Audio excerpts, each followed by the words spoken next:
a global empire from the shadows. For nearly 50 years, Marjorie Rieu was more than André Rieu's partner. She was his power. His wife, his ghostwriter, his manager, his unshakable shield. Together, they dominated the classical music world. But now, she's walking away. After a heartbreaking shift in André's health, everything changed. Behind the glamour, something cracked. And while André celebrates 75 years under the spotlight, Marjorie is stepping out of it, quietly, without fanfare. What happened to the woman who held the empire together? The unraveling began in 2012. At the pinnacle of his fame, André Rieu, dubbed the King of the Waltz, was a whirlwind of tuxedos and triumph. His Johann Strauss orchestra sold out arenas across continents. He filmed specials, gave interviews, and toured non-stop, defying age and exhaustion. No sick days, no slip-ups, not even jet lag could slow him down. But in July 2010, something inside him broke. On a quiet holiday in Belgium with Marjorie, André woke at 3 a.m., and the world spun out of control. Literally, the ceiling tilted, the walls swirled, the floor seemed to vanish beneath his feet. He was drenched in sweat, consumed by nausea, unable to stand. At first, he chalked it up to fatigue. He had pushed too hard again, studio sessions, last-minute travel plans, even squeezing in Spanish lessons. He had always believed optimism and work ethic could fend off illness. But this, he couldn't will his way out of it. By morning, the spinning hadn't stopped. It had intensified. The diagnosis, vestibular neuritis, a viral attack on the inner ear's balance nerve. That single nerve controls your sense of stability. When it's inflamed, the brain loses its orientation, triggering vertigo and motion sickness. For André, it wasn't just disorienting. It was paralyzing. This wasn't a passing wobble.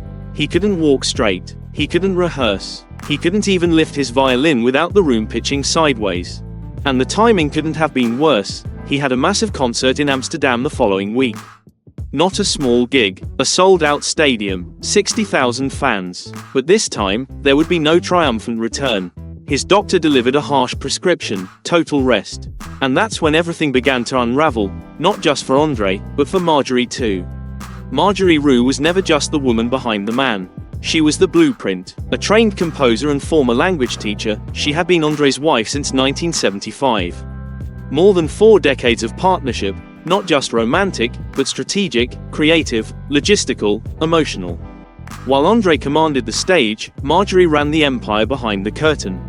She wrote, she negotiated, she protected his time like a bodyguard shields a star. But in 2010, no spreadsheet or schedule could fix what was happening. André was forced to cancel his long-anticipated Australian tour. Then he pulled the plug on his UK dates. These weren't regional gigs. These were marquee stadium performances, linchpins of a global operation employing hundreds.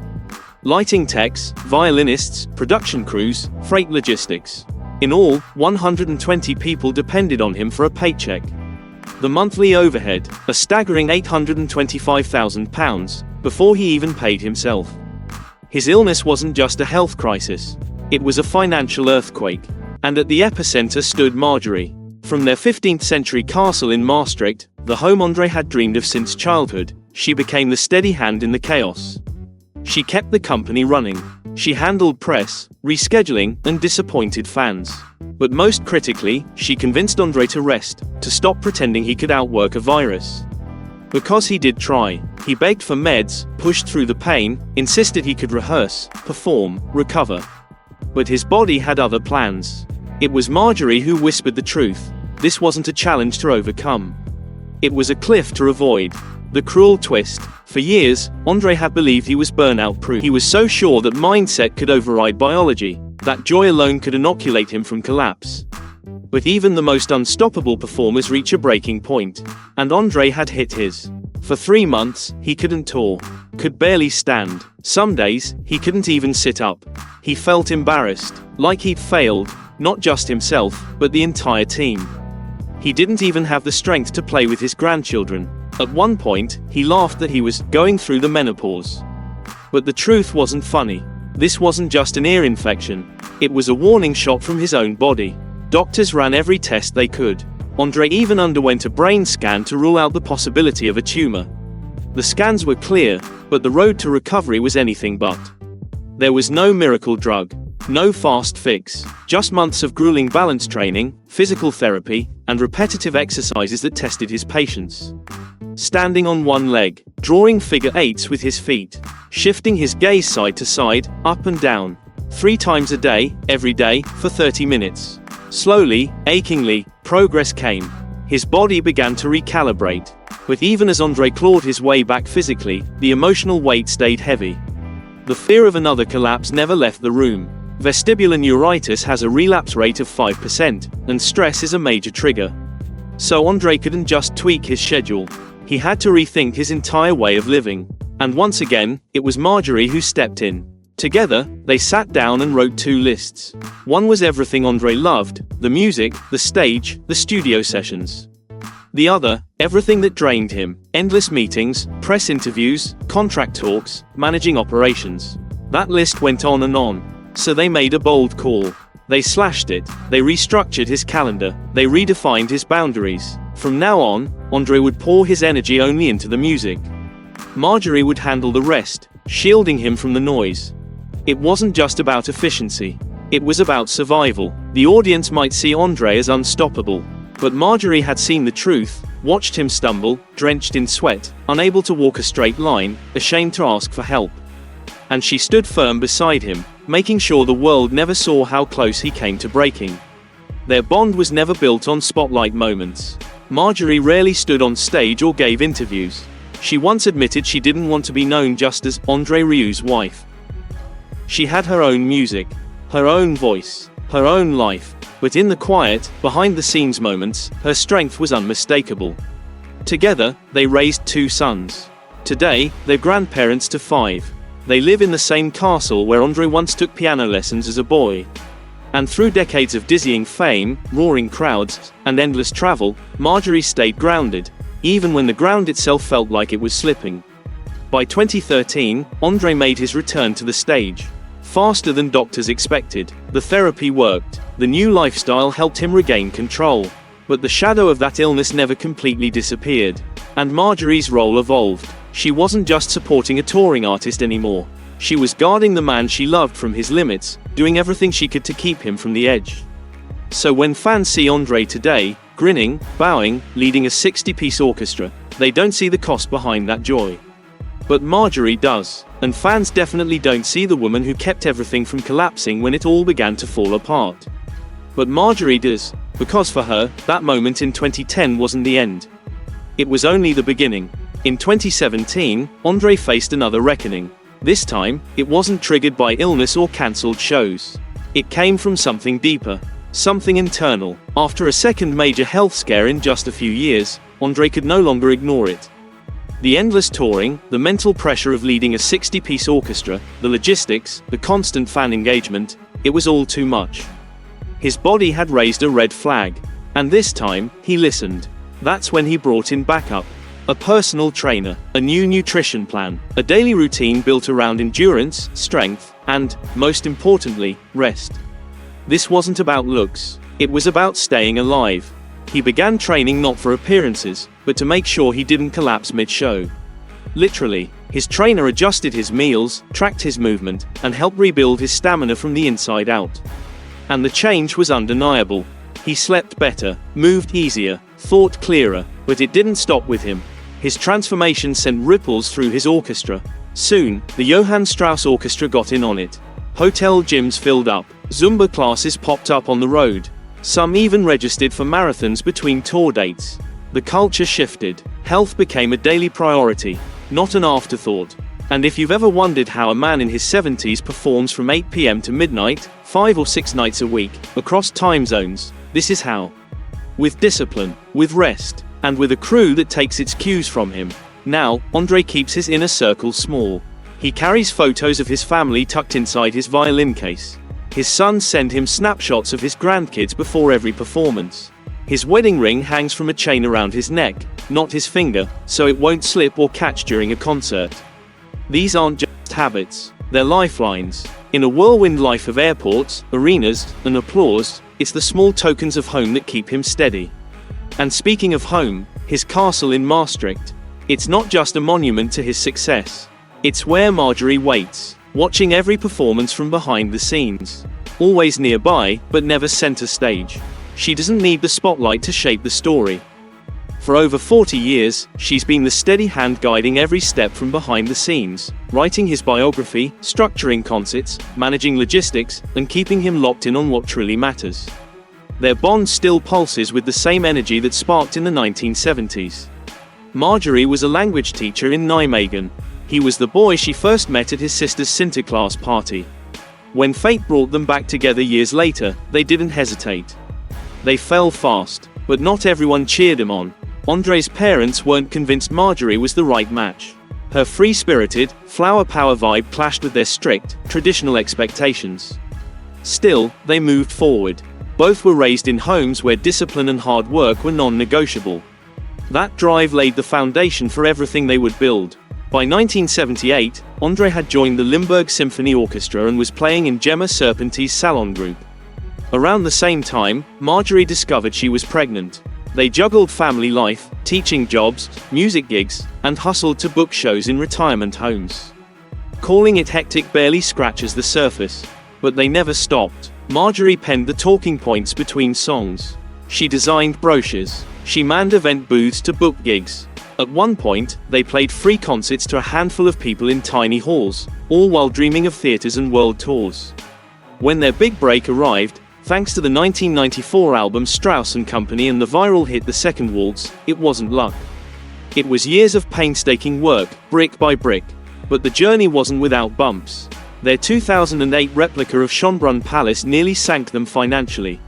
Marjorie spent sleepless nights watching money slip away faster than it came in. Still, she remained calm, calculating, and cautious. Their son Pierre eventually stepped in, bringing a sharp business mind to balance André's artistic fire. Even now, Marjorie keeps a low profile. No new photos. No public interviews unless absolutely necessary. She travels under her maiden name to avoid recognition. It's not shyness. It's intentional. As André grows more public with every tour, Marjorie retreats, creating the balance that lets them both breathe. At home, André's pace has slowed. He cooks dinner, organic, carefully planned meals. They unwind in their favorite spot, the orangery. Designed by André himself, this indoor garden bursts with exotic plants, fluttering butterflies, and koi gliding beneath Tuscan-style murals. It's his sanctuary after the storm of touring, the place they recharge before the next big adventure. But how did André develop such relentless drive? Who taught him to bet everything on a dream, even when the odds seemed stacked against him? The answer traces back to one man, his Jewish father-in-law. The man who shaped André's mindset. And maybe, the real secret behind André Rieu's success. Edgar Cochman wasn't famous. He didn't stand on grand stages or wield a conductor's baton. But his spirit echoed through every note André played. Edgar was a Holocaust survivor. His father fled Berlin in 1932, seeking refuge in Maastricht. 2 years later, the rest of the family followed.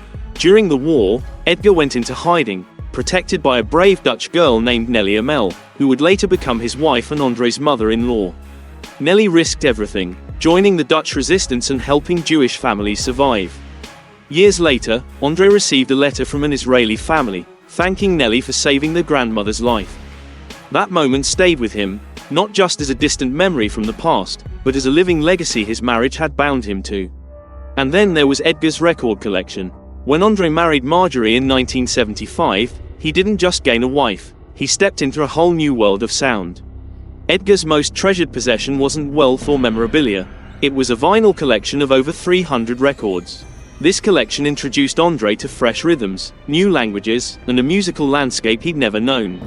Raised amid classical giants like Bach, Beethoven, and Bruckner, André suddenly found himself immersed in operettas, 1920s melodies, and even the Beatles and the Rolling Stones. For someone from a strict, formal musical background, it was like discovering color for the first time. André didn't just listen, he absorbed it. That record collection became the heartbeat of the Maastricht Salon Orchestra's early performances. It shaped their repertoire, it set the mood, it even influenced their branding. The blend of energy, fun, and nostalgia all sprang from Edgar's taste and Marjorie's early guidance. Edgar's impact wasn't about technique. It was about emotion. He taught André to connect with the heart behind every sound. And decades later, that influence still resonates, literally. At nearly every concert, André plays Have a Nagila, the iconic klezmer tune. His 2010 performance of it has become one of the most watched classical music videos online, tallying over 14 million views on YouTube. Not by chance. It's a tribute to Edgar, to history, and to the resilience of those who rebuilt after unimaginable loss. André carries that legacy with pride. When he performs in Israel, the energy is electric. Flags wave, crowds cheer, and he responds with local songs like Jerusalem of Gold, weaving cultural threads into his global journey. Since 2018, he's played regularly in Tel Aviv, and every concert feels more like a reunion than a show. Behind the scenes, Edgar's story quietly guides him. André knows exactly where his family's roots run deep. He knows how close it all came to ending before it even began. And that's exactly why he celebrates life through music. The message is clear: keep dancing, keep dreaming, keep going. Even during lockdown, when stages stood empty and concerts were cancelled, André refused to stop. He baked cakes for his neighbors. He gathered footage from past shows and created a special virtual concert, Magical Maastricht. Streaming from December 19th to January 3rd, it gave fans around the world a chance to feel the emotion, energy, and nostalgia, all from the safety of home. He didn't slow down. If anything, he doubled down. By 2025, André marked his 75th birthday with a worldwide cinema event. This wasn't just a greatest hits collection. It was a front-row ticket to a living legacy. From New York to Vienna, Bahrain to Sydney, André curated a journey through his favorite global performances. One standout moment, a sweeping rendition of Music of the Night from The Phantom of the Opera. Another highlight, a heartfelt duet with his brother Robert, singing Pai Jesus and reflecting on their childhood memories in Maastricht. Between songs, André shared stories, memories, and lessons from a life forged by passion and persistence. And then there's Emma. Since 2024, she's been touring the world with André and the Johann Strauss Orchestra. Mexico, Chile, Bahrain, Colombia. Her presence on stage signals a new chapter. André's story keeps growing. He isn't ready to slow down. Instead, he's bringing in fresh voices and faces, keeping the tradition alive through collaboration. When you step back and take in the full picture, how a boy from Maastricht with a second-hand violin rose to become one of the world's best-selling classical artists, it's clear: a man raised in strict tradition. A young couple hustling for concerts in retirement homes. A dream fueled by vinyl records and wartime survival. A career spanning continents, generations, and genres. It all comes back to that quiet influence. The one who never took the spotlight but made sure it always shone. Edgar Cochman helped shape the heart behind the music. And Marjorie carried it forward, weaving her father's legacy into every decision, every arrangement, every tour. So, when Marjorie steps back today, saying goodbye to the spotlight, the tour buses, the long nights backstage, it's not because she's finished. It's because she's done her part. The world sees André, but she built the foundation. She carried the dream when it was just a flicker. And now, as André plays for sold-out crowds in Sydney, Vienna, and Tel Aviv, Marjorie watches quietly from the sidelines, knowing every note carries their story. From war-torn Berlin to packed stadiums on 5 continents, this journey never started with fame. It began with love, records, resilience, and a kind of support that never asks for credit. So, where does the music go next? That's the final question. And with André's 75th behind him, Emma rising through the ranks, and the orchestra still touring worldwide, the answer is simple. The waltz continues.